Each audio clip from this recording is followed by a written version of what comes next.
Zavarovalnica Triglav ponosno osvaja vrhove že vse od leta 1900.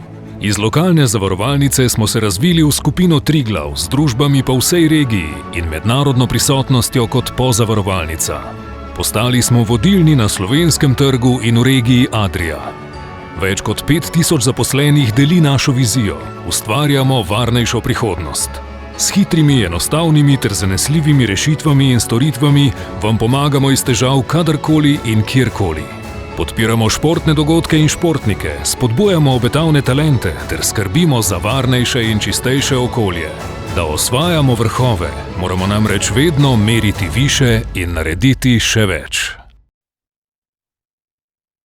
Dobrodošli, spoštovani udeleženci, spoštovane udeleženke na današnjem webinarju z naslovom ABC dolžniških naložb. Moje ime je Karmen Pogorevc in v imenu Ljubljanske borze bom danes vodila ta online dogodek. Z veseljem vas pozdravljam v tej virtualni učilnici, kjer bomo skupaj raziskovali ključne vidike dolžniških naložb. Na zaslonu si lahko pogledate današnji dnevni red in moje današnje goste. Sama pa moram najprej prebrati pravno obvestilo. Webinar je izključno informativne narave. Na njem bodo sodelovali strokovnjaki, ki bodo izrazili svoje osebna mnenja in spoznanja. Vsebina webinarja ali katerikoli del njega ne predstavlja naložbenih priporočil, naložbenega svetovanja ali nagovarjanja k investiranju.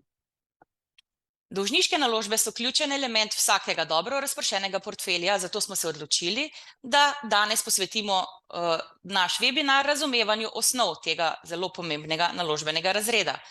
To ni le še ena lekcija finančnih izrazov, gre za znanje, ki vam bo pomagalo oblikovati bolj uravnotežen in trden portfelj ter bolje razumeti, kako delujejo svetovni finančni trgi. Pripravite vprašanja in izkoristite to priložnost za bogatenje vašega finančnega znanja. Hvala, ker ste tukaj in začnimo z današnjim poučnim potovanjem.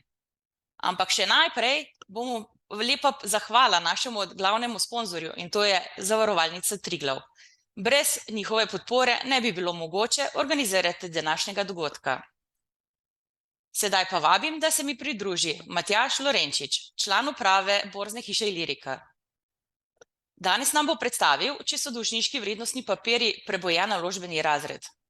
Matjaž, dobrodošel, izvoli, prevzami, beseda je tvoja. Karmen, hvala za nagovor. Lep pozdrav vsem udeležencem, da se predstavim, jaz sem Matjaž Lorenčič, sem tudi član uprave Ilirike. Moja naloga v teh dobrih pol urah je, da vas malo popeljem po naložbenem razredu, na katerem se je v zadnjih 6-7 letih nabralo nekaj prahu. Razlog tega je botrovala nizke obrestne mere, celo negativne obrestne mere in bomo rekel, bil je za malega vlagatelja ali pa rečemo tudi za katerekoli drugega vlagatelja malenkost manj zanimiv razred. Seveda, po njem so posegali institucionalni, samo malo bom jaz... Matjaž, samo prezentacijo pa prosim. Ja, zdaj bom samo malo. Share screen. Tako, zdaj pa smo? Prav. Smo, evo, super. Super, prav. Tako, kot sem omenil, v zadnjem obdobju seveda je to naložbeni razred, katerega večinoma investirajo institucionalni investitorji, zavarovalnice, pokojninski skladi. Bom rekel, kot je glede na dane okoliščine, pa ni bilo toliko zanimanja strani malih vlagateljev, predvsem zaradi, bom rekel, negativne obrestne mere, nične ali to bom rekel pod črto, ekonomsko nezanimivo. Malenkost preleteli bomo sam teoretični pregled obveznic in zakladnih menic, kakšno je trenutno makroekonomsko stanje, kje se nahajajo obrestne mere, kaj pričakujemo, kakšen bo nadaljnji razvoj, ter pa v bistvu primer, kako se kupuje oziroma nekaj elementov in pa priložnosti, ki nam jih ponujajo primarne zakladne menice, v katerih kupimo lahko v primarni izdaji.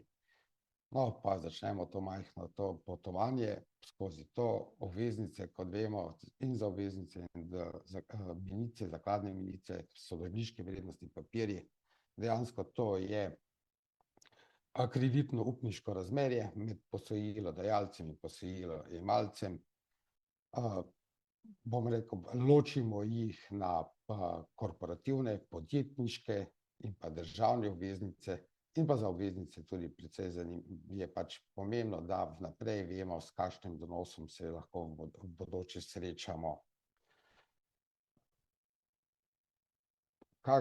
Bom rekel, to preletimo, da seveda, ker smo v času dematerializiranih vrednostnih papirjev, če se nekako predstavimo v preteklost in si predstavljamo fizično obliko, je na vsaki obveznici zapisana nominalna vrednost, potem je včasih nekoč bila v ozadju kuponska pola, na kateri bila pa tudi zapisana obrestna mera, in tisti kuponček, prinositelj, ki je prinesel ta kuponček, mu je izdajatelj izplačal pač ta znesek, in pa seveda posebni element, ker je pač dolžniški, ima tudi omejen rok trajanja, se točno ve, kdaj zapade, kar pomeni, da kupec takšnega papirja točno ve, kdaj bo dobil glavnico svojih investiranih sredstev.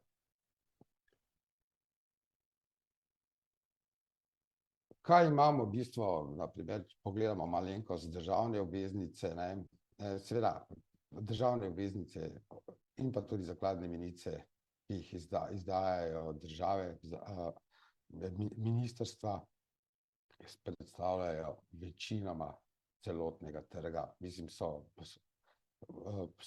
v precej velikem prednosti napram podjetniškim. Ali se vprašamo, ali so v teoriji obveznice, državne obveznice, risk-free naložbe? Ja, nekatere so, morda neke države, ki imajo precej nižji kreditni rating, ki je tale risk-free pod vprašanjem. Vendar dostikrat se, na primer, od teh držav izdajatelji z visoko boniteto, njihov donos uporablja kot risk-free vrednost, ki jo potem analitiki uporabljajo v svojih modelih analiziranja donosnosti enih drugih alternativnih naložb. V Sloveniji, bom rekel, imamo relativno kot prebivalstvo, nimamo izkušenj z tako imenovanimi ljudskimi obveznicami. Bom rekel, v tujini je zadolževanje pri prebivalstvu relativno razširjeno. Imeli smo tudi v začetku letošnjega leta sosednja Hrvaška je precej uspešno izdala državne obveznice. Povpraševanje je bilo presegalo bom rekel, nekaj milijard, tako da v bistvu sama uspešnost je bila dobra, tako da izdanih je bilo nekje 1,3 milijarde obveznic za prebivalstvo, nekaj pol milijarde pa so še potem pridali institucionalni investitorji.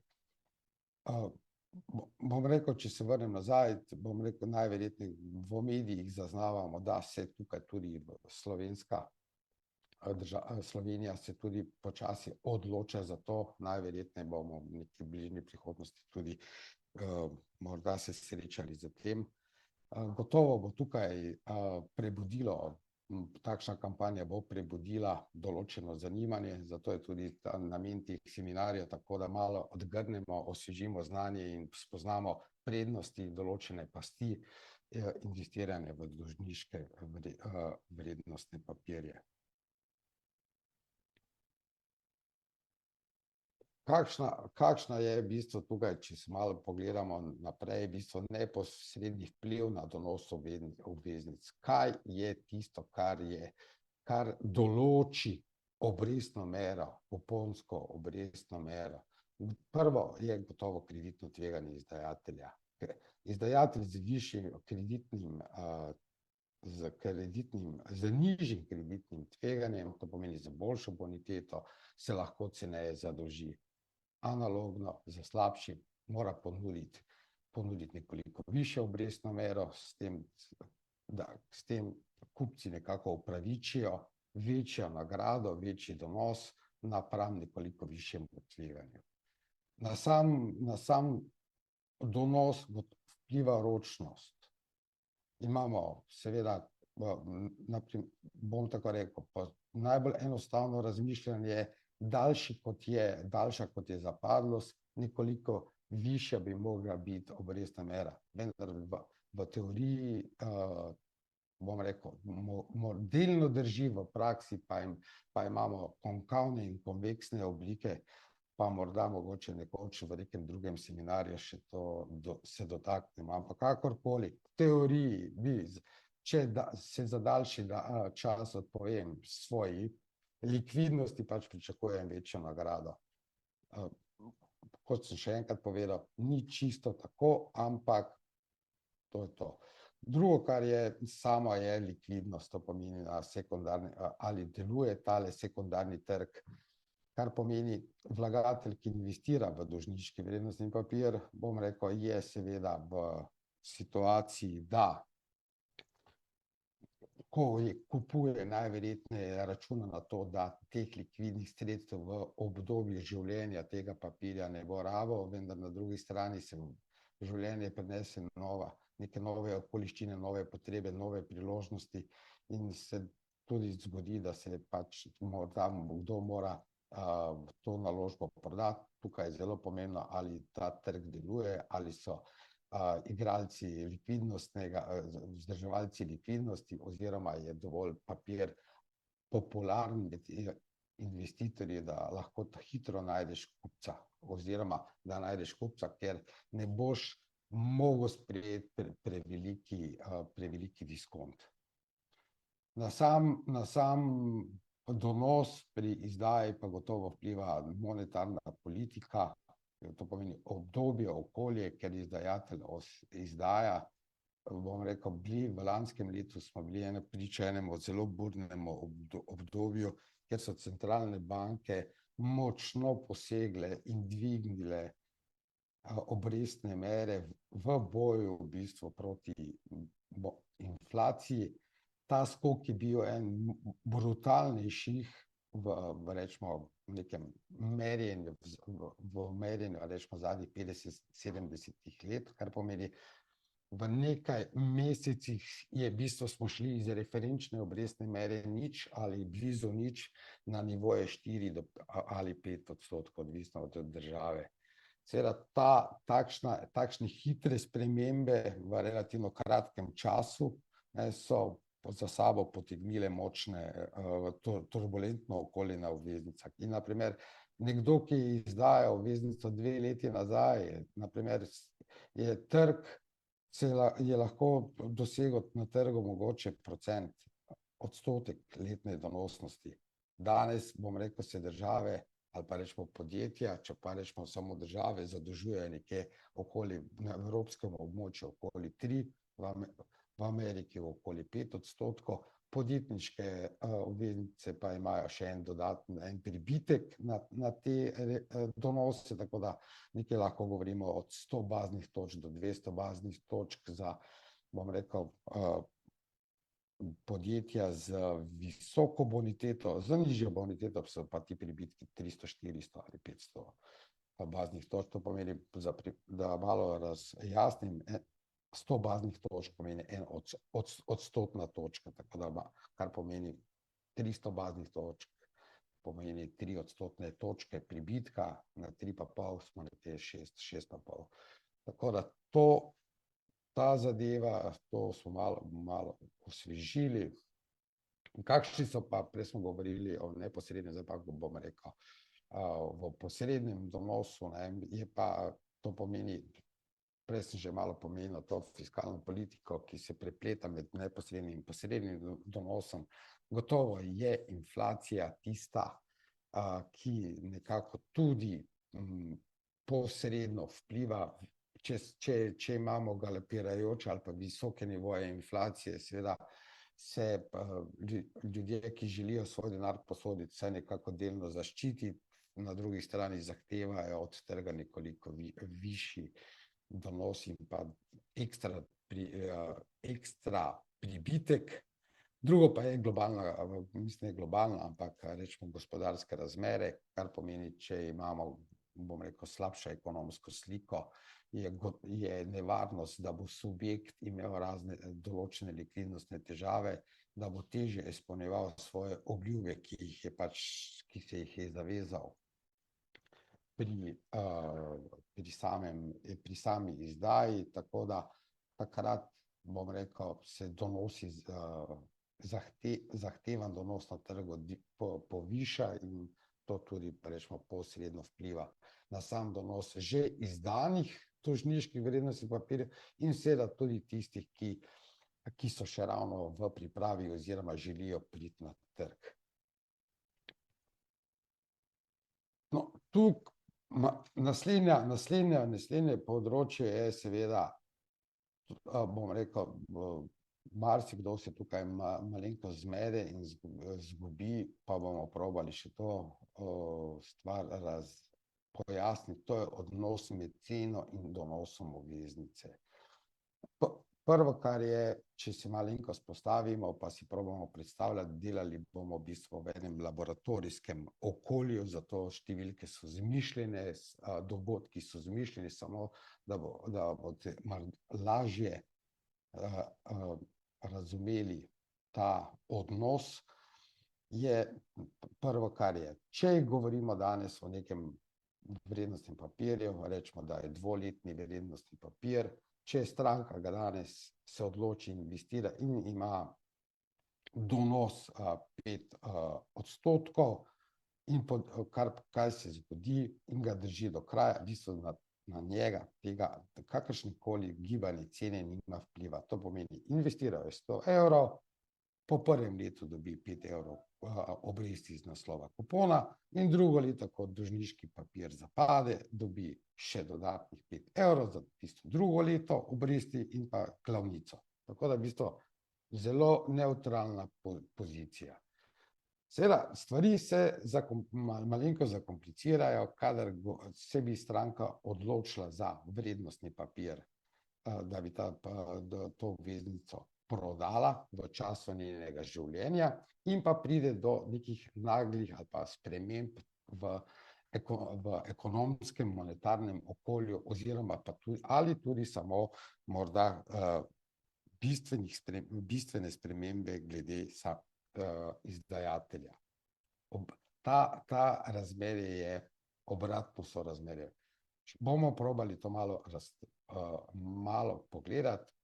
Ta primer sem že prej malo načel. Še enkrat, imamo dvoletno obveznico, kupon v višini 5%, nominalna vrednost 100.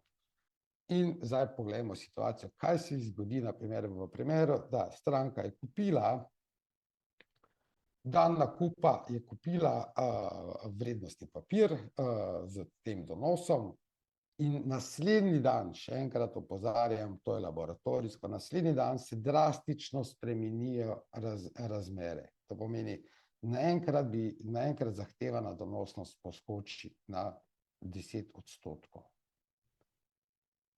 In stranka želi naslednji dan prodati. Kaj se bo dogajalo z tem vrednostnim papirjem? To pomeni, trg gotovo ne bo več pripravljen kupiti te obveznice po 100, da bo dobival dvakrat po 5%, ampak bo zahteval 10%, kar pomeni, da bo cena mogla pasti. Bom rekel, ker imamo zelo kratko obdobje, se lahko poigramo z linearnim obrestno mero, to pomeni, cena bi se oblikovala nekje na 90%, kar pomeni, da se s tem izenači povprečni donos okoli 10%, koliko je danes zahtevan donos na trgu. Kako pridemo do tega? 5% pride iz kupona, in pa drugo leto pride 5%, vsekakor, ker je pa cena 90, kupec, ki danes plača po 90, čez 2 leti dobi 100, še to razdelimo na 2 dela, 2 krat po 5, to pomeni 10 plus 10. Tako da se približamo 10%. Še enkrat, to je zelo laboratorijsko, ampak samo, da lažje razumete.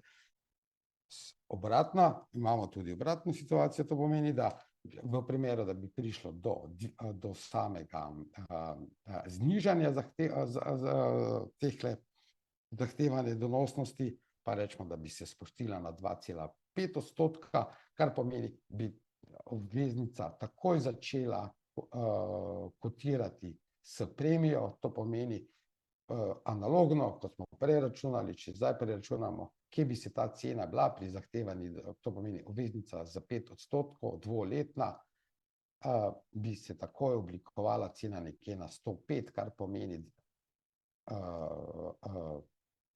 to pomeni teh premijo 5% razdelimo na 2 dela je 2,5 in to odštejemo od kupona in približno prijemo na 2,5. Tako da ta mehanizem deluje.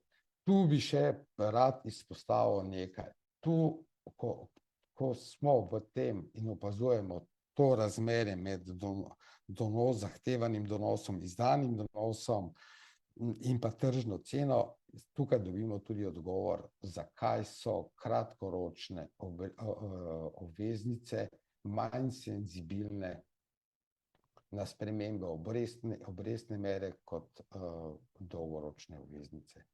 Ravno zaradi te komponente časa pride do, seveda, ker pač zaradi diskontiranja v eno ali drugo smer pride do rečemo močnih sprememb v sami tržni ceni. Lansko leto, bom rekel, morda kolegi, ki bojo za menoj, morda bojo lahko malo povedali, to pomeni, je bilo turbulentno, dvig zahtevane obrestne mere je sprožil, rečemo, močen upad cen obveznic, padci so bili od 15, tam tudi do 20% v enem letu, kar bom rekel, skoraj ne pomnimo, že nekaj desetletij, da bi prišlo do tako močnih premikov.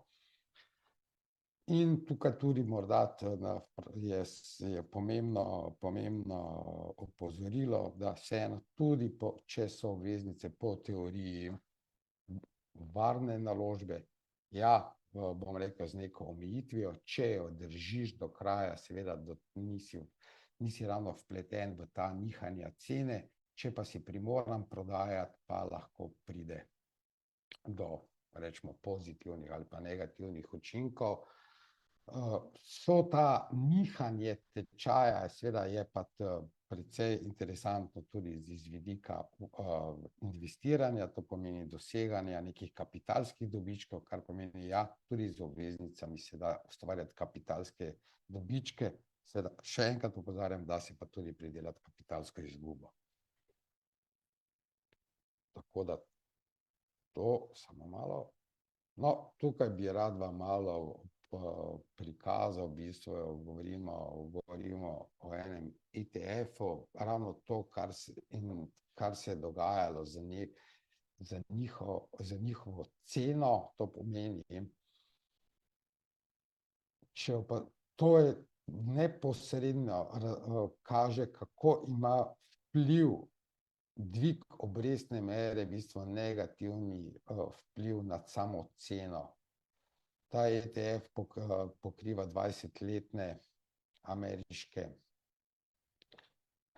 obveznice, državne obveznice in vidimo tukaj po letu 2020 se je začel ta proces, pravzaprav v 2021, začetek, mislim, sredina 2021 in potem močno, intenzivno v letu 2022 in še nekaj v 2023 proces dvigovanja obrestnih mer in tukaj je ta donos strmoglavo, kar pomeni, vidimo, tu so razponi, v bistvu lahko z takim inštrumentom, finančnim inštrumentom si lahko tudi pridelal 50% izgube, seveda na drugi strani seveda, kjer je nekšna izguba ali na koncu se tudi pojavlja vprašanje, ali je to tudi ena priložnost. Ja, investitorji, ki ocenjujejo, da smo dosegli nekje en vrh, oziroma smo blizu vrha dvigovanja obrestnih mer s strani centralnih bank, ali pričakujemo, da bo v nekem bližnji prihodnosti prišlo do njihovega zniževanja, je to neka priložnost, kjer se lahko tudi ustvarja kapitalski dobiček. To ne velja samo za ta ETF, lahko velja tudi za katerokoli drugo obveznico. Bom rekel, igralci, ki tukaj so aktivni na tem področju, najverjetneje bojo posegali na bolj po dolgoročnih, če seveda predvidevajo, da bo prišlo do zniževanja obrestnih mer, bojo posegali bolj po dolgoročnih obveznicah, ker je ta senzibilnost občutno večja.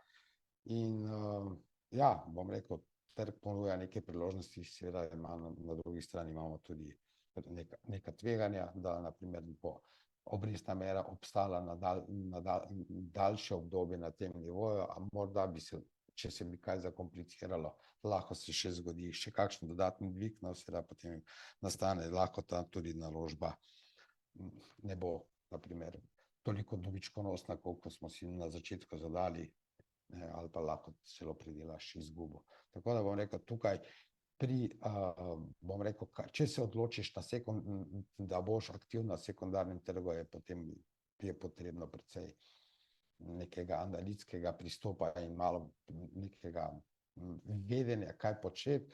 Če pa govorimo, da se pa odloči stranka dejansko še enkrat nazaj, nima pa to vpliva za stranke, ki so danes se odločijo za kupiti vrednostni papir in ga držijo do zapadlosti. Ta vmesni dogodki na njih ne vplivajo, one bodo ob koncu življenja tega dolžniškega papirja dobile izplačano nominalno vrednost.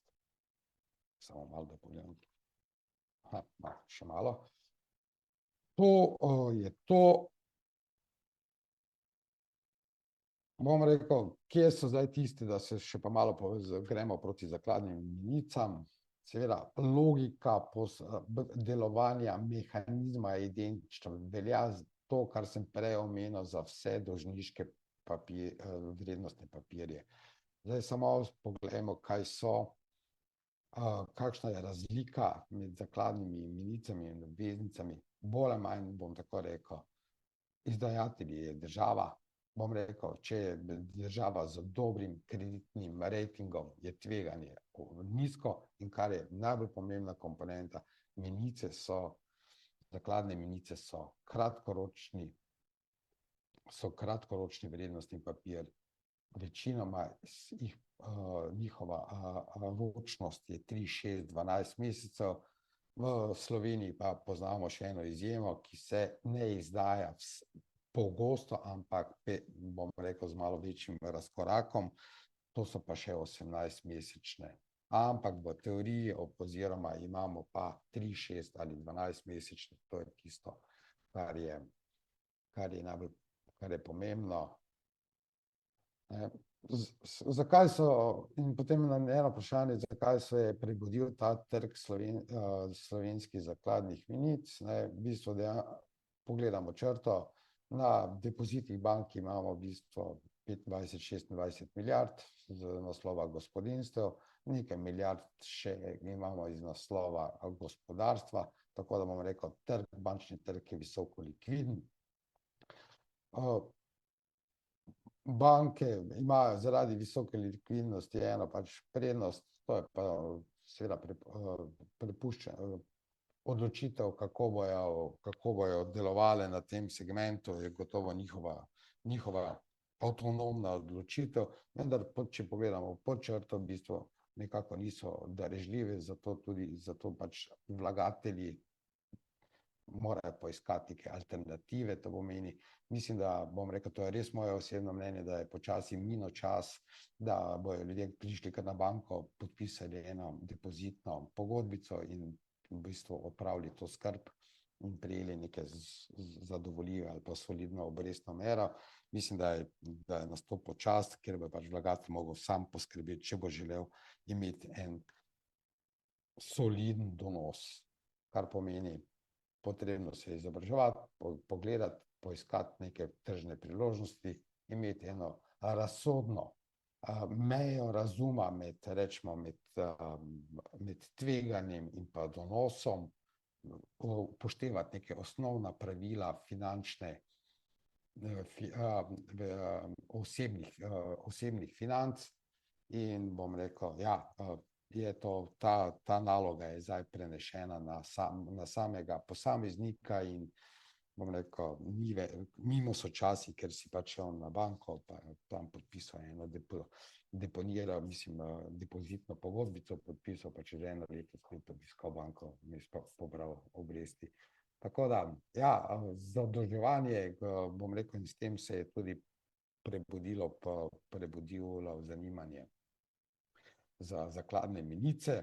Mislim, da je to tudi osnova, da bojo ljudske obveznice, če se bo Slovenija kot izdajatelj za to odločila, da jih bo ponudila, je velika verjetnost uspeha, da bojo izdaje uspešne.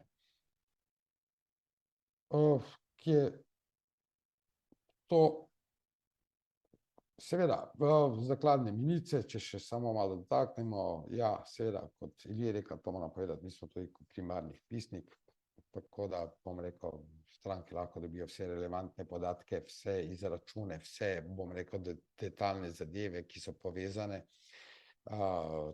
pri nas. Ključno, kar je varna, seveda govorimo, da tukaj stoji Republika Slovenije, za njimi so kratkoročne, bom rekel, so tudi likvidne, imamo na Ljubljanski borzi je možnost z njimi na sekundarnem trgu trgovati, imamo vzdrževalce likvidnosti, tako da v primeru nekega likvidnostne potrebe je možno te papirje odprodati, ne da bi ravno naredil neko veliko škodo pri sami prodaji.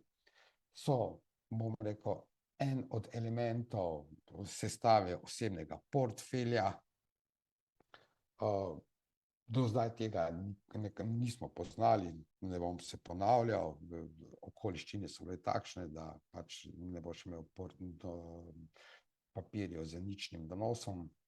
Na drugi strani pa bom rekel neki ugoden donos, ki seveda ni ravno fantastičen, vendar je primerljiv. Bom rekel, Slovenija se trenutno zadržuje celo malo ceneje kot bom rekel, neke razvite evropske države, ki so nam nekako za vzor, ampak kakorkoli na eni strani, če nič ne narediš, je nič, če pa greš vsaj v zakladne menice, pa si dosego, rečemo, donos tam med, rečemo v povprečju, da ne bomo zdaj analizirali vsake izdaje, reda 3,5.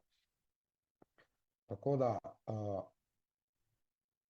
kot sem prej povedal, poteka v obliki avkcije, mislim, da bomo v naslednjem malo več povedano, kako to deluje. In pa, ja, to sem še povedal, zakladna menica, ki se kupi po diskontu. To pomeni, na njej ni zapisana obrestna mera, ampak vlagatelji na osnovi svojih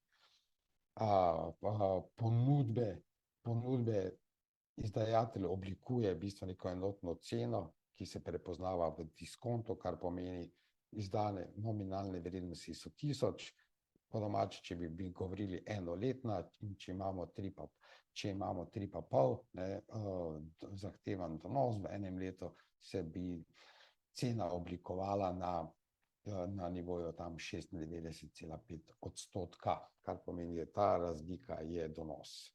In diskont predstavlja donos menice. To so rezultati.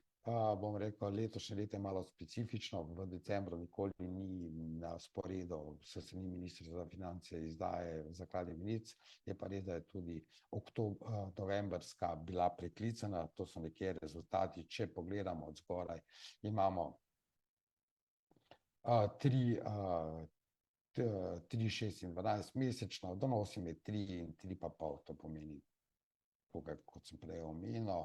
Bom pa rekel, vsaka avkcija ima neke svoje značilnosti, ampak rečemo, za orientacijo so to donosi, pardon, tu sem se zmotil, tukaj je bila OZ-19 je bila 18-mesečna. Se opravičujem, tukaj je bila specifika. ampak kakorkoli, tu smo nekje okoli 3,5%. Zdaj, Karmen, jaz bi tu nekaj počasi zaključil v tem delu. Seveda sem tako pripravljen za vprašanja, če pogledamo. Ja, Matjaž, hvala. Še enih 5 minut. Drži. Da probam kaj odgovoriti, bom rekel tudi na koncu predavanj. Jaz bom z vami, tako da se na koncu celotnega tega predavanja, če še bo kako vprašanje, bomo poskušali kar zdaj odgovoriti na par vprašanj, kar se je nabralo, pa da vidimo, kaj zanima naše gledalce.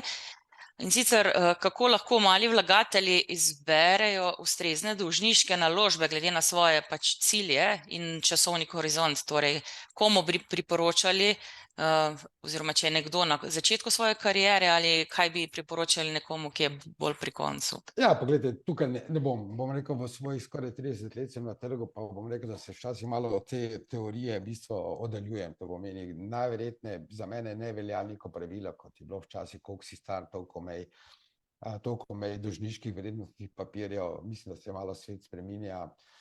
Gotovo je to zanimivo. Bom rekel tudi, definitivno, če gradiš ali pa kupuješ stanovanje, pa imaš pred sabo že neki kupček nabran, pa veš, da boš mogel kupnino plačati čez 9 mesecev, gotovo najverjetneje je zelo primerno eno zakladno menico vzeti za to obdobje. Veš, da bo z veliko verjetnosti, ali pa rečemo, če zaupaš Republiki Sloveniji, da boš ta sredstva dobil naprej in kupil stanovanje in greš svojo, bom rekel, neko svojo prvo kljukico v življenju si naredil. Na drugi strani, bom rekel, če smo privarčevali nekaj za pokojnino, ja, gotovo, neka kombinacija potem med lastniškimi vrednostnimi papirji, delnicami in pa dolžniškimi vrednostnimi papirji je spet primerna. Bolj pomembno je tudi od vsakega posameznika, ali še ima kakšen drugi vir, ali še ima kakšne druge pasivne prihodke, tako da bom rekel, ni enovitega odgovora, je pa nekaj, je pa vedno naprimer kot alternativo in pa za tehtanje, kaj se bom odločil, vzeti tudi v obzir dolžniške vrednostne papirje. Ok, super.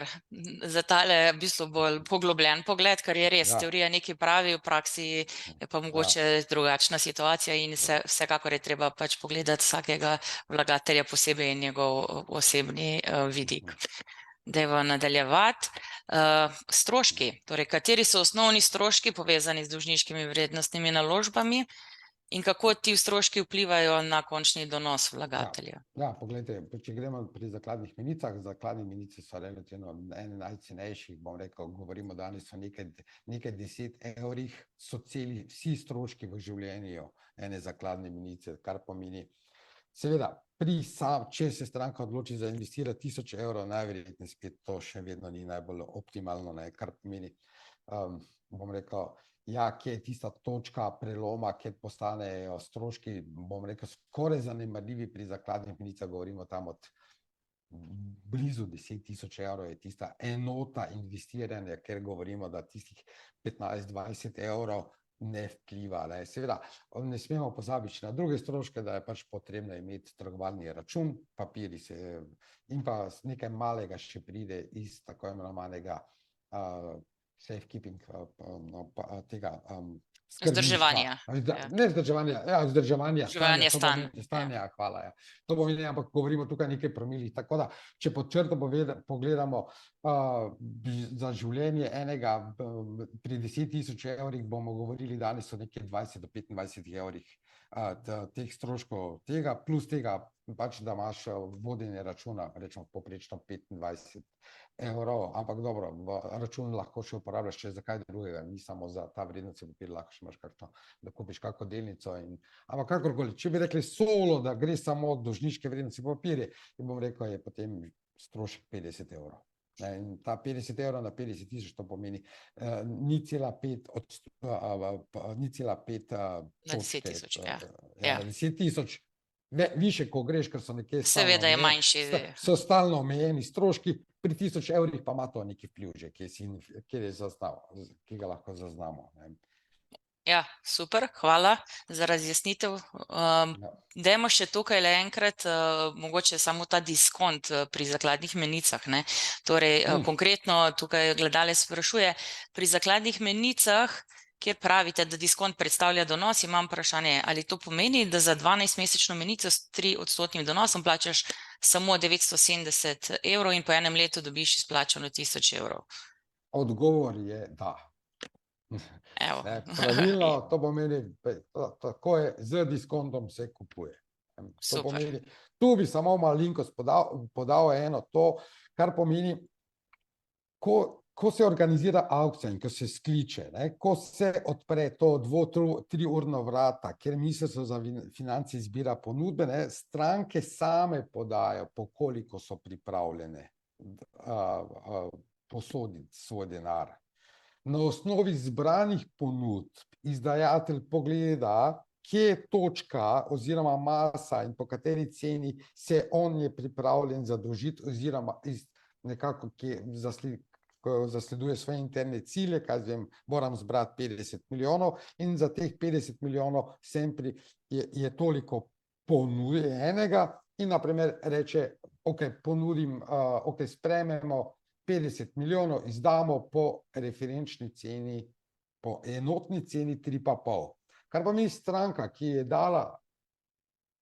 dala v bistvu svoje povpraševanje po ceni 3, bo tudi dobila po 3,5. Tisti, ki pa je rekel in zahteval 4 naprimer, ja. Pa ne dobi izpade. Tako da tu je malo taktiziranja, malo igre. Torej, ja, ni naprej točno določeno, tako da tega se je treba pač tudi zavedati. Malenko se da tudi pogledati, kje so tista okolja, seveda lahko opazujemo neke primerljive vrednostne papirje, ki jih je država že nekoč izdala, po kakšni ceni kotirajo, kako kotirajo na mednarodnih trgih, kakšno je v bistvu neka sosednje države, kje so, da se dobiti malenkost neki gabarit, Tako da bom rekel, ja, seveda, če so pa želje prevelike, pač izpadeš. Ok, odlično. Mislim, da sva zdaj tole dobro razjasnila. Matjaž, hvala lepa za vse, za deljenje tvojega znanja in za seveda tvojo prezentacijo. Mi pa kar nadaljujemo. Prav, malenkost hvala, ostajam, vas poslušam. Ok, super, hvala. Uspešno naprej. Srečno. Srečno. Nadaljujemo pa seveda z našim raziskovanjem dolžniških naložb in vabim naslednjega današnjega gosta, Aleša Čačoviča, višjega upravljalca investicijskih skladov iz Triglav skladov. Glede na statistične podatke imamo Slovenci v obvezniških skladih 7% vsega premoženja v skladih. Aleš, nam boš predstavil, za koga in kdaj so obvezniški skladi aktualni? Pozdravljeni, še v mojem imenu. Zdaj, jaz upam, da se mene vidi, ker jaz sebe ne vidim. Ne vidimo te še.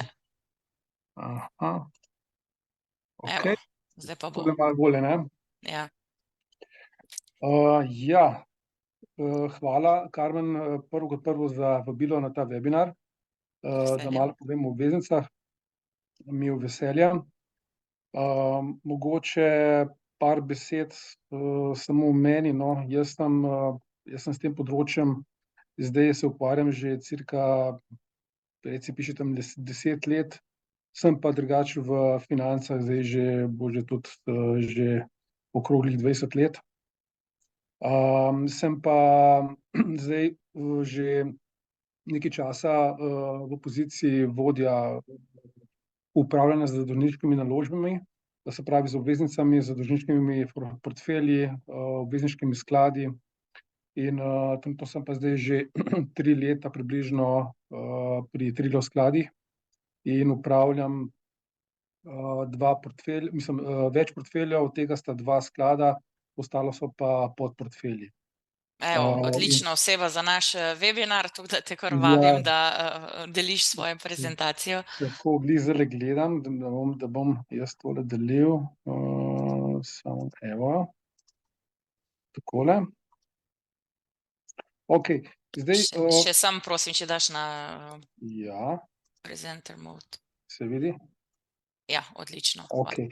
Zdaj, Matjaž je že precej povedal tudi tukaj v osnovah, zdaj jaz imam tudi malo v osnovah, imam mogoče, saj bom šel tudi skozi te osnove, mogoče, da se malo poslušalcem utrdi to znanje, ker to glede obveznic je ni tako zelo enostavno kot pri delnicah in zato mogoče ni odveč, če sam še enkrat potrdim, pa bomo šel mogoče malo hitreje čez to vsebino, potem bom šel pa malo tudi v to, malo v podrobnosti, ne sicer take, kot jih mi pol tudi, ker se mi spuščamo, ko delamo obvezniško alokacijo za portfelje, ampak vselej pa tudi nekaj pa tudi od tega, no, da dobi v bistvu poslušalec občutek, kako se gleda pri obveznicah, kaj je tle pomembno in za kakšen naložbeni razred pravzaprav tukaj gre. Zdaj, če začnem, osnove so seveda te, ne, da pri obveznice v bistvu tako kot kredit, ne. V bistvu imetnik obveznice je tako kot banka, imetnik obveznice v bistvu posodi denar izdajatelju, ta se zadolži za razne potrebe, ponavadi za investicije ali pa tudi samo, da v bistvu obnovi svoj dolg, ki mu je zapadel, ali pa da ga poveča. Ponavadi seveda, kot sem rekel, so to investicije, lahko tudi gre samo za obratni kapital. Potrebe so različne, velikosti izdaje so različne, in gre pa za to logiko seveda, da pač imetnik obveznice, kot sem rekel, je tukaj kot banka, ampak ta je seveda razdeljen ne samo v enega, ko bi rekel, v enega, ki posoja denar, jih je ponavadi tukaj več teh imetnikov. Ti imetniki se tudi potem združujejo v razne kroge, pule, ki za potrebe ne vem, če morajo kakšne pravice uveljavljati, ali ne, ampak ponavadi so imetniki razpršeni kot imetniki določenih obveznic. Večinoma so to investicijski skladi oziroma pravzaprav, bom rekel, inštitucije. Mali vlagatelji so tukaj v manjšini, niso v bistvu tako aktivni, kot so tukaj skladi in institucionalni vlagatelji. So pa pač mali vlagatelji bolj preko, bom rekel, investicijskih skladov tukaj prisotni, v neki majhni manjšini so pa tudi direktno, ne. Kdo so izdajatelji? Izdajatelji so pretežno države, v največji meri države, tudi izdaje držav so največje, da prevladujejo v celotnem bazenu celotnih izdanih obveznic po svetu. Pol so takoj podjetja, tule štejemo zraven tudi banke, pa seveda tudi lokalne oblasti, kot so te razne občine, kot so tudi kantoni v določenih državah, ali mesta, imaš občinske obveznice, imaš od določenih držav obveznice kot znotraj neke države, pa imaš regijske, recimo v Nemčiji imaš tudi od posameznih dežel obveznice, tako da ja, imaš v različnih nivojih. In seveda na podlagi tega se pa tudi razlikuje sama kreditna sposobnost tega izdajatelja obveznice. Kaj so osnove pri obveznicah, v bistvu, kaj je osnovni namen vlagati v obveznice, da je pač vrednost vložka čim manj nestanovitna, da je letni dohodek od investicije čim bolj predvidljiv, to je še posebno pomembno za te kakšne pokojninske sklade, ki vplačujejo v obveznice ali pa, bom rekel, zavarovalnice, da imajo v bistvu te pričakovane denarne tokove od obveznic čim bolj stabilne, še posebej, če jih vrednotijo po drži do zapadlosti, hold to maturity se temu reče po angleško. To je eno od večjih računovodskih vidikov, kako vrednotiti obveznice v svojih bilancah, s tem namenom, da jim se preveč ne premika ta vrednost v bilancah, ker obveznice kot same se tudi nihajo. Lani smo imeli en tak zgodovinski premik, ko smo ga videli opazovalci. In so kuponi je pa tisto, v bistvu, ki je v bistvu, za česa se reče temu naložbenemu razredu fixed income, ki je dejansko ponavadi kupon tukaj fiksen, ki ga imetnik obveznice pridobiva oziroma dobiva skozi amortizacijsko obdobje. Obstajajo pa tudi variabilni kuponi, ki so vezani na določene referenčne indekse ali pa vrednosti. To je ponovadi kakšen Euribor ali pa kakšni inflacijski pribitek oziroma inflacijski, ko bi rekel, faktor. Konec koncev je pa tudi pomembno to, da pri obveznicah je cilj ta, da nekako dosežemo, vsaj prikrijemo rast inflacije, ampak to ne gre za obdobje, kot je bilo recimo lani oziroma zdaj v letošnjem letu. Ko imamo visoko inflacijo, so obveznice niso glih naložbeni razred, v katere bi se vlagatelj zatekal, ne, to je zgodovina dokazuje. No, tudi na to se bom še vrnil. In princip vlaganja v obveznice je tudi to, da se ga v nekem meri vlagaš tudi to, da razpršiš naložbena tveganja, ne. Če vlagaš recimo v delnice, je tudi takoj naslednji popularen razred so obveznice in veliko skladov je takih, ki vlaga med delnice in obveznice in tako balansira tveganja, ki jim je vlagatelj izpostavljen, ko vlaga na kapitalske trge. Zdaj, kot sem že omenil, kdo vlaga in zakaj. Institucionalni vlagatelji so tisti glavni playerji tukaj. To govorimo o pokojninskih skladih, bankah, vzajemnih skladih, pa hedge skladih, no, nenazadnje, čeprav te niso tudi v Sloveniji toliko prisotni, v tujini so pa veliki igralci pri obveznicah, bom rekel, v narekovajih se igrajo s tem naložbenim razredom, imajo do neke mere tudi vpliv, polagajo velike stave na ta naložbeni razred, premika se, ker tukaj gre zelo majhne premike, oni potem se potem pač stavijo z velikimi vzvodi, da bi z enim ciljem, da bi nekako se ščitili pred obrestnim tveganjem ali obratno, ali pa tudi zaslužili s tem naložbenim razredom v določenih cikličnih gibanjih na borzah. Mali vlagatelji so tukaj res v manjšini, ker je, kot je že moj predhodnik povedal, tukaj je pač dostop ni tako enostaven, kot je pri delnicah. Tule so, ko bi rekel, mi rečemo tiketi oziroma tista vstopni minimalni lot je ponavadi dosti velik. Sega tudi do pol milijona kot minimalni lot. Najbolj zaželeno je pa, da je to tudi, da se da dobiti obveznico, ki stane tudi samo 1 evro, ne, in tudi to imaš na voljo. Največkrat je na voljo takih, ki je minimalni lot 1000 evrov. In tako lahko vlagatelj tudi kupi slovenske obveznice na naši Ljubljanski borzi. O tem potem bo še tukaj govora in tako lahko v bistvu tudi je ta naložbeni razred dostopen tudi slovenskim vlagateljem. Kako delujejo obveznice? No, o tem je bilo že nekaj tudi povedanega. Obveznica je sestavljena iz glavnice in obrestnega kupona, ki je lahko fiksen, kot sem že rekel, lahko je pa vezan na nek drug indeks, ali je to za Euribor ali pa kakšen inflacijski faktor. Glavnica lahko v celoti zapade ob zapadlosti, ne, lahko pa se pa postopoma zmanjšuje tekom celotnega obdobja zapadanja oziroma tekom amortizacijskega obdobja. Ponavadi so take obveznice zaželene, ker investitor bi rad, da se nekako že prej tako zmanjšuje obveznost izdajatelja obveznice in tako nekako je malo bolj zaščiten pred kakšnimi pač težavami, ki bi lahko povezane z zadolževanjem tega izdajatelja. Ob dvigovanju tržnih obrestnih mer se pač donosnost obveznic zvišuje, ne, vrednost obveznice pa se znižuje. To je ta zelo znana pač kontra razmerje pri obveznicah, ne gre glih za obratno situacijo, to je tudi že Matjaž povedal. In daljše, kot je zapadlost obveznice, bolj je vrednost občutljiva na premik tržne obrestne mere in spet obratno.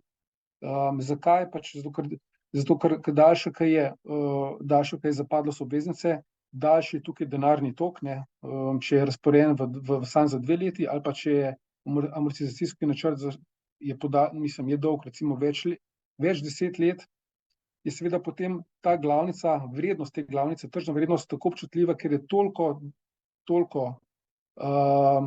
toliko let nas še čaka, da bojo ti obrestni kuponi poplačani, in seveda potem je to veliko nihanje te same glavnice, ki jo mi kot investitorji držimo.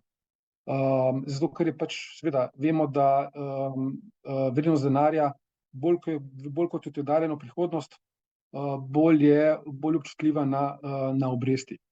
In recimo, če imamo pa obveznico, ki zapade znotraj enega leta, je pa tle nihajnost najmanjša. In za primer sem napisal, pač 10-letna obveznica, ki recimo pade za cirka 1% ali pa zraste, ukolikor se 10-letna tržna obrestna mera dvigne ali pa zniža za cirka 0,1%. Čistko za ponazoritev, za kakšno relacijo tukaj gre. Ma še vizualno, no, kako je povezanost med ceno obveznico in tržno obrestno mero, tudi donosnost, kako je povezana z tržno obrestno mero. Skratka, bolj ko gre donosnost gor, bolj gre cena dol, cena obveznice dol. Tveganja. Tveganja so tukaj zdaj ključna. Ključno je, rečemo temu zdaj obrestno tveganje, ampak obrestno tveganje se deli na več podtveganja. Prvo je to inflacijsko, ki je zdaj pomembno, v bistvu, kako se pričakuje, kakšna bo inflacija čez 5, 10, 20, 30 let. In to je en del donosnosti, ki jo nosi obveznica. Potem je tukaj premija za ročnost. Daljša kot obveznica, večamo to premijo, temu rečemo v angleščini term premium. Pa imamo tukaj še dodatno, ko bi rekel, predalček, ki spada z kreditnemu tveganju, ki ga nosi izdajatelj. Je spet povezana s kreditno sposobnostjo izdajatelja. In na koncu celotne donosnosti obveznice je pa tukaj še ponudbo in povpraševanje, to je precej povezano z likvidnostjo, ki pa spreminja to likvidnost obveznice. Ampak na koncu vse te 4 kategorije so sestavine donosnosti obveznice. Če pa povedamo zelo poenostavljeno, rečemo temu, da je pač en del je netvegan del, pa je pa še tvegan del. Netvegan del je tisto, kar je ponavadi nosi državna obveznica, tvegani del pa ponavadi tisto, kar je še pribitek, ponavadi večinoma za kreditni pribitek gre, ki ga pa nosijo ponavadi podjetniške obveznice. Ali pa bolj tvegane, katerekoli bolj tvegane obveznice. Tudi državne obveznice obstajajo bolj tvegane, recimo države razvijajočih se trgov, ne vem, pač Indija, kakšna Azija, tam ali pa Latinska Amerika, ima višjo donosnost, zato ker imajo višjo tveganje kreditne sposobnosti. To je pa precej povezano z bonitetno oceno 3 najbolj znanih rating agencij, kot so Moody's, S&P in Fitch. Obstajajo še tudi druge rating agencije, ampak te 3 so glavne, so pač, ko bi rekel, največji igralci, ima tudi največji vpliv potem tudi na kreditno sposobnost oziroma nekako na samo boniteto izdajatelja. Pomemben je tudi ta bid-ask razkorak, mu rečemo, med ponudbo in povpraševanjem, ko kupuješ obveznico, zdaj bolj, ker je nelikvidna, večji ta razkorak. Recimo na Ljubljanski borzi so obveznice načeloma precej nelikvidne, ker ni trgovanja z njimi, ker ni tukaj nekih dilerjev, pa nekih zelo več ali brokerjev, ki bi vsakodnevno stali za ponudbo ali pa za povpraševanjem. Ker jih ni prisotnih, seveda je pa tukaj razkorak toliko večji, pa tudi, če gre za zelo netvegano obveznico. No, zdaj pa, če pridem malo k temu, zdaj v srednjem delu obvezniški skladi, kaj so to? Nič, v bistvu sklad, v bistvu portfelj obveznic, ki je spet razpršen praviloma na podjetniške, pa na državne obveznice. Se pravi, bolj tvegane, manj tvegane obveznice, izdane po vsem svetu.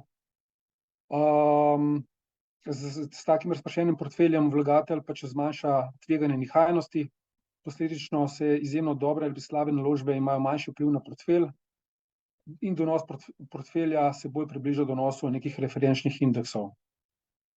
Tukaj gre za visoko likvidnost pri skladih, vstop in izstop sklada je mogoče kadarkoli, je pa tisto praviloma vedno zakonsko, da sklad izplača vlagatelju, kar že vsak vlagatelj ponavadi ve, tisti, ki je že notri v skladu, da ima izplačilo v roku 5 delovnih dneh.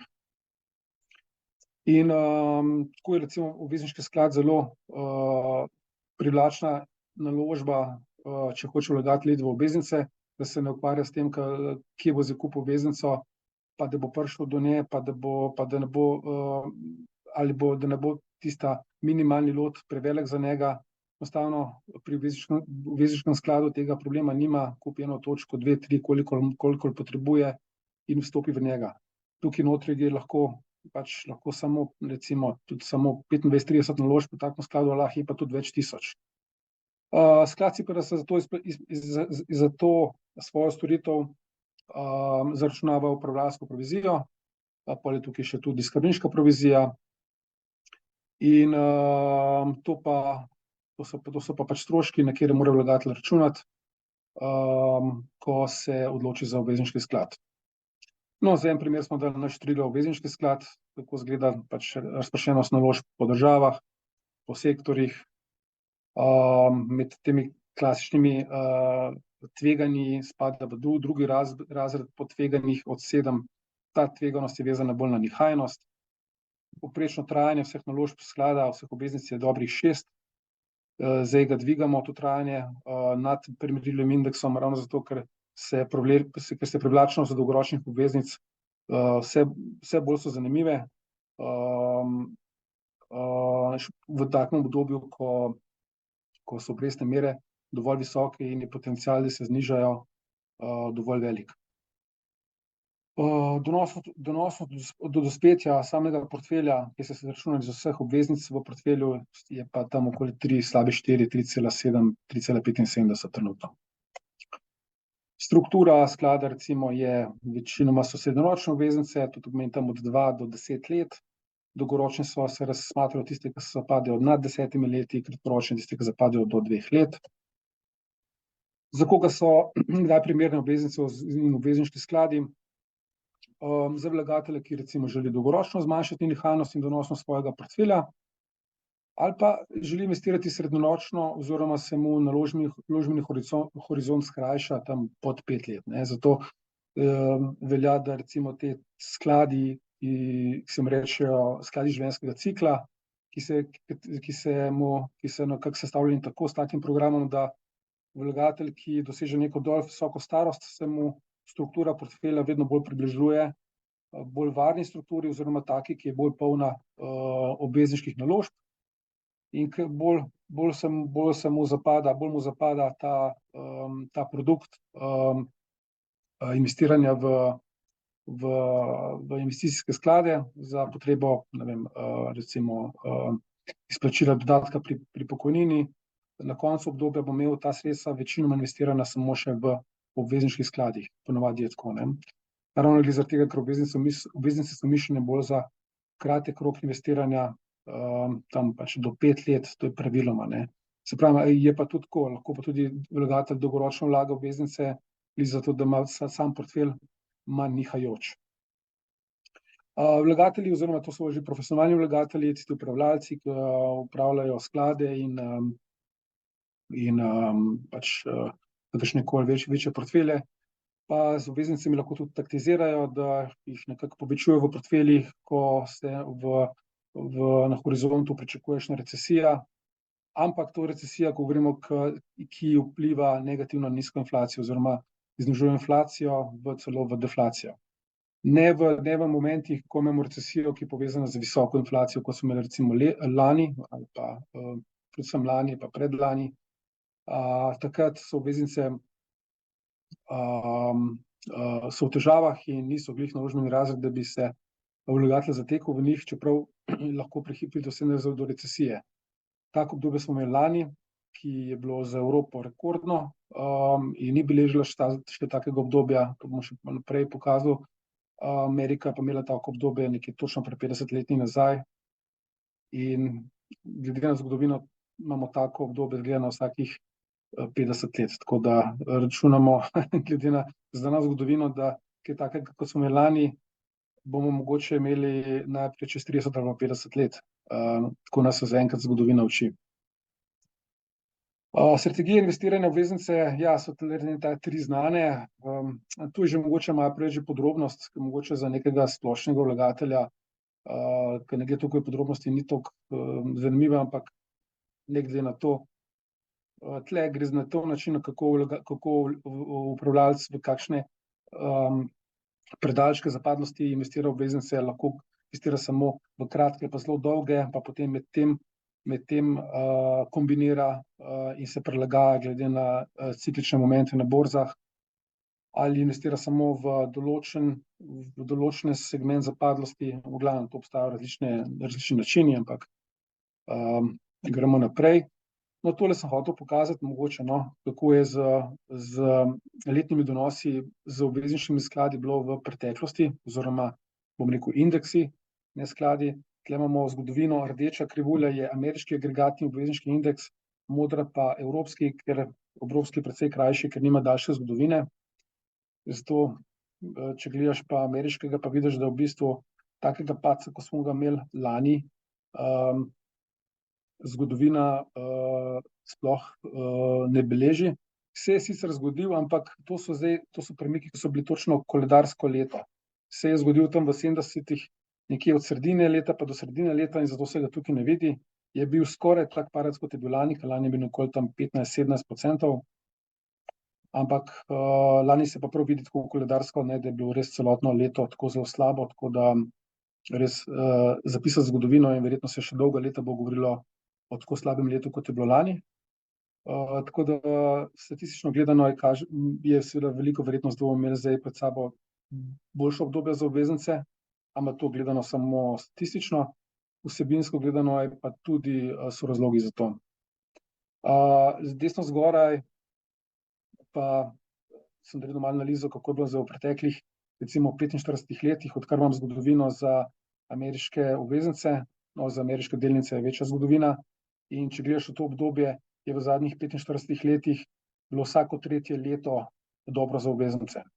Tako da, in to pomeni, dobro za obveznice pomeni, da je bilo donos obveznic boljše od donosa delnic. Tako da ni tako redek moment, ko obveznice delajo, rastejo bolje kot delnice. In po moji oceni, tudi naši oceni, bo tako obdobje, velika verjetnost, da bo do takega obdobja kmalu prišlo, recimo v naslednjih 3 letih. Še tukaj donosnosti, kakšne so bile v preteklosti v Evropi, povprečna donosnost obveznic je 3,7 letna, v Ameriki pa 6,1. Se je tudi taka razlika tudi pri delnicah. Ameriške delnice imajo povprečno letni donos 12, Evropa 9, tako da ja, tle je bila vedno razlika. No, mogoče pa še tole, to je pa ena zelo pomembna krivulja, ki jo obvezniški vlagatelji gledamo. To je oblika krivulje, ki se skozi spreminja glede na makrosituacijo na trgu oziroma na makro pričakovanja, glede na aktivnosti centralnih bank. In je v bistvu odsev tega, kakšne situacije so trgi oziroma je makro situacija, to pomeni, v kakšnem situaciju je makroekonomija. Recimo, trenutno kažemo, to v bistvu kažemo razkorak donosnosti med 3-mesečno državno obveznico in 10-letno državno obveznico. In to je razlika. In zdaj, kaj vidimo, da v zadnjem obdobju imamo globok minus. To pomeni, da je 3-mesečna državna obveznica, oziroma to je bolj menica, ne obveznica, je donosnejša od 10-letne državne obveznice. In to skoraj za več, oziroma do cirka 100 pik, to pomeni 1 odstotno točko. In taka situacija je ponavadi vedno odražala pač zelo nizko gospodarsko rast oziroma recesijo, ali fazo stagnacije, tudi stagflacije, kot smo imeli zdaj nedavno. In iz tega obdobja ponavadi je vedno krivulja potem zlezla ven zato ker pač zakaj do tega prišlo, to smo imeli v letu, COVID moment je bil tak, potem je bila prejšnja recesija v 2007, 2008, 2009, potem bila prejšnja, ki je bil dotcom balon, pa potem, če gremo, ne vem, na kakšne nazaj na azijske krize, ki zdaj pač ne seže graf nazaj, v glavnem, tole pač nam odraža situacijo, da smo v fazi nizke gospodarske rasti oziroma, kjer je krivulja popolnoma ravna oziroma inverzna in bo taka, dokler ne bo prišlo do nekega, do neke pač neke take pač tako, ne vem, takega, oslabljenega momenta v ekonomiji, da bo mogle obrestne mere se toliko znižati, da bo kratkoročna obrestna mera padla hitreje od dolgoročne. Mislim, zato pa potem tudi ta razkorak med tema dvema obveznicama takrat zraste. To je ponovadi obdobje, ki je zelo dobro za obveznice. Še enkrat pravim, to pomeni, da donosnost, kratkoročna donosnost, kratkoročnih obveznic pade hitreje, ampak to ne pomeni, da so boljše kratkoročne kot dolgoročne obveznice. To pa ne, zato ker v bistvu dolgoročne obveznice nosijo to obrestno tveganje in takrat, ko se dvigne krivulja rečemo, če se znižajo donosnosti za 100 bazičnih točk, najbolj odnesejo, najboljšo benefit imajo dolgoročne obveznice. In obratno, recimo lani, ko smo imeli dvigovanje obresti, so najbolj trpele dolgoročne obveznice. Tako da zdaj bo prišlo enkrat v neke točke do obdobja, ko bo ravno obratno. V neki točki se bo znižale obrestne mere in takrat bojo seveda zaradi obrestnega tveganja, ki je veliko večje pri dolgoročnih obveznicah, se bo imelo večji vpliv na vrednost nominale in bojo takrat dolgoročne obveznice hitreje zrasle kot dolgoročne. No, za na koncu samo še, kakšna je zdaj, kje smo z obrestnimi merami, gledano zgodovinsko, pa kako kaže z pričakovanji trga. Tukaj gor imamo Ameriko, spodaj Evropo. Evropa ima veliko krajši horizont, odkar imamo 2000, imamo ECB. FED je pa, to je že od leta 1930 in se vidi, FED je v bistvu prišel zelo malo više, kot je bil v letu 2009 ali 2007, na zadnje z obrestno mero. Zdaj vidijo nekako, da so nekako dosegli, oziroma že nekako uspeli umiriti inflacijo, ne še popolnoma, tako da niso še čisto veseli in zadovoljni. To še vedno poudarjajo, enako velja za Evropsko centralno banko, da še vedno vidijo tveganje, da inflacija zna biti trdovratna, ampak indikatorji kažejo, ko jih tudi opazujemo, da vseeno njihovi ukrepi dela imajo svoj vpliv, so naredili svoj učinek in bo vedno bolj prisoten, ker to vedno pride bolj z zamikom. Tako da višjih obrestnih mer, kot so trenutno, jih ne pričakujemo, prej pričakujemo v neki točki znižanje. Kdaj bo to znižanje vprašanje? Lahko se tudi zgodi, da bomo dlje časa na teh obrestnih merah, ampak zgodovina govori, da kaj dolgo časa na takih obrestnih merah države oziroma gospodarstva težko dolgo časa zdržijo. Tako da je pa stvar seveda od tega, kako robustnem, kakšnem strukturni situaciji je vsako gospodarstvo. In zaenkrat se gospodarstva še kar spoprijemajo nadpričakovano dobro, ampak to pa je seveda stvar potem časa, koliko časa bo to mogoče. Ampak centralne banke so pripravljene na to in to je zelo videti s komunikacijo, tako da čim bojo opazili, da je inflacija dovolj nizka, da gospodarstvo rabi pomoč z njihove strani, pač njim mislim, da ne bo težava znižati obrestno mero za kakšno četrtinko, polovičko in tako naprej. Tako da jaz mislim, da sem prišel do konca. Ja. Sem si malo preveč časa vzel, sem se opazil, tako da Ne, super. Mislim, da je zelo pomembne tele informacije, ki si jih podal, tako da je bilo zelo zanimivo. Ampak ja, seveda, nabrala so se nam vprašanja, pa se jih kar hitro lotiva. Prvo tukaj gledalec sprašuje konkretno, če je donos vašega obvezniškega sklada višji kot direkten nakup preko borznega računa, mislim, da ETF-ov. Primer DTLA, torej ameriška 20-letna ETF, ki pokriva te naložbe, in pa XGLE, ki je EU države 10-letne obveznice. Aha, lahko kar odgovorim, ko poznam te ETF-e na Ja, pamet. in pa tu se še samo nadaljuje, kaj ima vaš obvezniški sklad za benchmark. Ja, naš obvezniški sklad ima za benchmark trenutno polovico Eurozone Government Bonds, polovico pa spravi evropske državne obveznice, spravi v evrih, in potem Liquid Corporate iBox Corporate Bonds so pa najbolj likvidne najbolj likvidne podjetniške obveznice, denominirane v evrih, ampak izdane iz celega sveta. Od Amerike pač do Evrope. Povprečna donosnost, sem jo že tam prikazal, je 3,75, mislim, da je bilo. 3,75. Mogoče povem lahko, da naš primerjalni indeks, naš sklad se bo še ta leto zamenjal v indeks, ki bo ESG, Corporate Bonds pa ESG, ne, z državne obveznice ni ESG, ampak naš sklad bo pač usklajen z uredbo teh trajnostnih značilnosti in bo usklajen z 8. členom, tako da bomo zasledovali marsikatero to ESG značilnost, in zato bomo imeli tudi primerjalni indeks, ki bo odražal ESG značilnosti, in ga bomo skušali prehiteti. Tale dva ETF-ja, ja, tisti ameriški ima seveda višjo donosnost, ker gre za ameriške obveznice in dolgoročne. Po mojem, ne vem na pamet, po mojem mora imeti, glede na to, koliko je zdaj dolgoročna ameriška obveznica, mora biti tam nekje 4,5, po mojem, donosnost.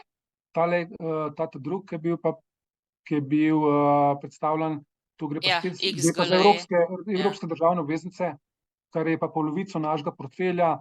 Tam ima pa nižjo donosnost, ker imajo državne obveznice nižjo donosnost kot podjetniške, tako da ta sam sklad ima nižjo donosnost sigurno kot naš sklad. Bi rekel, da nekje tam med Nemčijo in Italijo, se pravi tam okoli dobrih 3, tam je nekje Euroswap 10-letni. Ok, hvala. Dajva nadaljevati. Omenil si že, torej, da prihajate tudi vi na te ESG standarde in jih boste vključili v svoje naložbe. Torej, kakšna je vaša filozofija glede trajnosti naložb v obvezniških skladih?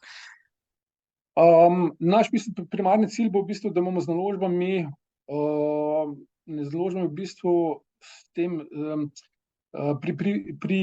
pri merjenju ogljičnega odtisa, glede na EVIC, pač to je en tak količnik, ki se gleda, koliko ogljičnega odtisa naredi naložba, ki je glede na njeno vrednost in delež v portfelju, da bi bila nižja ne samo kot nek tipični obvezniški indeks, ampak tudi nižja od našega primerjalnega indeksa.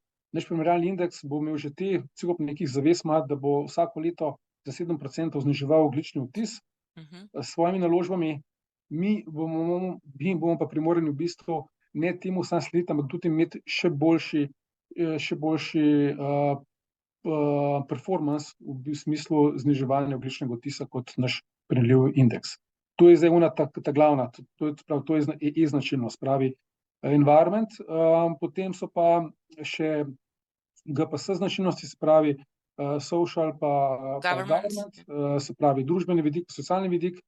Tukaj nimamo zdaj nekih takih zavez, da bi mogli nek faktor zniževati, ampak smo si pa zadali kar ostre norme, kakšne pač, recimo, kakšno socialno politiko, oziroma kakšne ima te karakteristike podjetja z vidika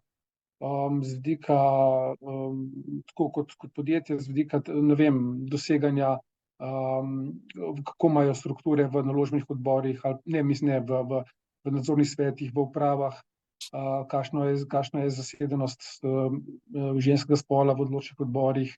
Celo nekaj takih detajlov je, bomo imeli neko normo visoko, potem tudi pri državah bojo mogle biti določene zaveze izpolnjene, da bojo zaveznice net zero, se pravi, da bojo do ničelni ogljični odtis prišle do leta 2050, pa da niso kršiteljice teh pa teh zavez, recimo, in isto velja za podjetja. Poleg tega so pa tudi neke te liste, neke panoge, ki jih sploh ne pride v poštev, kot so tobačni izdelki ali pa recimo orožja, ali pa se jih bi lahko še našteval, ne. Ok, to je zdaj tudi povezano že z naslednjim vprašanjem, torej kako se odločate med različnimi vrstami obveznic, torej ali greste v korporativne državne in kako potem izbirate te posamezne obveznice za vključitev v sklad. Zdaj nekaj faktorjev si že naštel, bi še kaj tukaj dodal? Ja, tu je pa spet odvisno od cikla, makro pa borznega cikla, kako je s temi kreditnimi spredi, rečemo temu, kreditnimi pribitki, koliko so odprti in ali so z razlogom ali so samo zaradi neke neutemeljene panike. Tako da takrat, ko so ti spredi povišani in če vidimo nek utemeljen razlog, da bi se lahko znižali, potem pač povišamo delež podjetniških obveznic na račun državnih, ne. In recimo tako je bilo lani, koncu leta, ko so bili ti pribitki precej povišani, ne, niso bili rekordni, ampak zdaj nimam krivulje, da bi kazal, in to je bilo 100 pa 150 pik nad nekim minimumom ali nekaj takega, ali 200 celo, spet odvisno, kjer segment podjetniških obveznic gledaš. In smo se odločili, ja, tole pa zdajle malo pretirano, in smo dali pač alokacijo, večjo obtežitev podjetniških na račun državnih. In se je izkazalo za uspešno. Trenutno imamo zdaj, se je ta razkorak zdaj znižal, glih zato, ker so podjetniške obveznice so nekako trge potem naredili arbitražo in v bistvu znižal te razkorake. To pomeni, so v tistem momentu boljši performance imajo podjetniške obveznice, ker so takrat bolj donosne kot državne, in zaradi tega imajo ta razkorak, in takrat potem jih trg, ko bi rekel, skoči nanje, ko vidi spet nek razlog, da bi se ta razkorak znižal, ne. Najprej seveda trg deluje zelo pač panično ali pa zelo bikovsko, včasih bežijo ven panično, češ ne vem, kaj se bo zgodilo, pa spet skočijo nazaj na ta segment, ker vidijo, zdaj pa vse v redu, in potem se te razkoraki zelo so, ko sinusna krivulja se gibajo gor pa dol, ne. Torej čredni nagon, bi tudi lahko rekli. Ja, temu se priča, ja, skozi, ja. Ok, dajva samo še eno vprašanje. Omenil si že problem z likvidnostjo na trgu obveznic. Kako pa se vi soočate s temi izzivi likvidnosti? Ja, tako je v bistvu za dobro likvidnost res moraš imeti dobre postavljene pogoje dostopa do teh bank, ki banke so ponavadi tiste, ki trgujejo z obveznicami, imajo te svoje trading deske in trgujejo za vse vlagatelje. Oni imajo tudi največjo likvidnost in dostop do njih je zelo pomemben, če imaš njihov dostop, da tukaj nimaš vmes, da ne iščeš dostopa preko nekih posebnih dilerjev, ker teh dilerjev je ogromno, gre za tega, ker ponavadi vlagatelji, pa tudi profesionalni vlagatelji nimajo dostopa do teh bank in potem preko teh dilerjev dostopajo do obveznic. Ti dilerji pa ponavadi tako pač si ne zaračunajo glih provizije, ampak ti si zaračunajo neko razliko v ceni. In tako ponavadi ponudijo potem cene tudi ali brokerjem ali pa nekemu končnemu kupcu. Skratka, to je zelo pomembno, že zaradi tega, da imaš dostop ali pa izstop iz obveznic s čim manjšim tem razkorakom med ponudbo in povpraševanjem. Tle je v glavnem je glavni trg je tle tujina. V Sloveniji žal smo z obveznicami, ne vem, tam, kjer smo bili pred 20 leti, meni se tako zdi, da tle se ni nič naredilo, mislim, in v tujini se pa dogaja ogromno z obveznicami in tam je likvidnosti kakor češ, razen seveda, če se ne zgodi kakšna panika, tako kot je bilo nazadnje takrat v covidu, ampak takrat seveda, ko če zmrznejo trgi, potem je zmanjka likvidnosti povsod, ne. Ampak načeloma pri obveznicah velja, da je še večja likvidnost praviloma kot pri delnicah, ker obveznice so v veliko večjih portfeljih kot delnice. Tu gre za še večji univerzum kot za delnice, več trilijonov je, no, v obveznicah, bom rekel, ampak vseeno gre pa nekako vseeno za tak trg, ki je zelo tako malo zakrit, ni tako transparenten kot delnica, ne, to pa je dati za očitek in bi bilo vseeno tudi v tujini več narejeno, da bi bilo to malo bolj transparentno. Veliko poslov gre preko over the counter, in ni tako veliko poslov preko normalno, kot je pri delnicah, da bi videl vedno točno, koliko je kaj vredno. Marsikaj zakrito pri obveznicah, tudi v tujini, no. Ampak pač, zakaj je to tako, zakaj ni še malo večje transparentnosti, so verjetno razlogi za to. Super, hvala za vse te razlage. Moram samo dodati, da ja, na slovenski borzi je resnično problem z likvidnostjo, smo pa zelo veseli, da v tem letu je prišel vzdrževalec likvidnosti tudi na naš trg, torej Nova KVM na določenih papirjih deluje kot vzdrževalec likvidnosti, kar pomaga vsaj pri določenih papirjih, mogoče tudi zmanjšamo temu spredu, o katerem si govoril. Super. Hvala za današnji predstavitev in vsekakor zelo zanimivo prezentacijo. In vse dobro še naprej. Hvala še enkrat sponzorju današnjega webinarja, torej Zavarovalnici Triglav, in seveda zahvala tudi vam, spoštovano občinstvo, da ste bili z nami in nas spremljali. Veseli smo, da smo imeli veliko zanimanja za današnjo temo. Ne glede na to, ali ste začetnik ali pa izkušen vlagatelj, verjamemo, da ste odnesli dragocene vpoglede. Vsem želim lep preostanek dneva in kmalu nasvidenje.